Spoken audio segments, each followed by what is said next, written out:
Mit navn er Daniel Bøjsen. Jeg er forfatter og kandidat i nordisk sprog og litteratur og religionsvidenskab på Aarhus Universitet. Lige i øjeblikket er jeg på skriveophold i Berlin, hvor jeg skriver på min næste roman. Nogle af mine dage er gået med for eksempel at sætte mig på en U-bahn og bare køre frem og tilbage, lidt tilfældigt, betragte mennesker, få stemning og bare indånde byens liv og dufte simpelthen.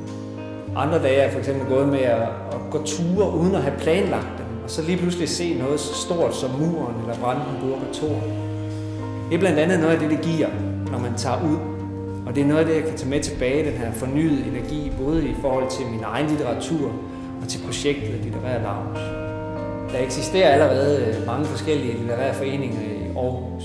I 2015 skal vi arbejde frem imod, at der er et litterært lounge-arrangement hver måned i Aarhus. De to typer af arrangementer, der går igen, er, at man enten kan komme gående ind fra gaden, eller at man er den mere etablerede forfatter, som måske allerede har fået en masse omtale i medierne.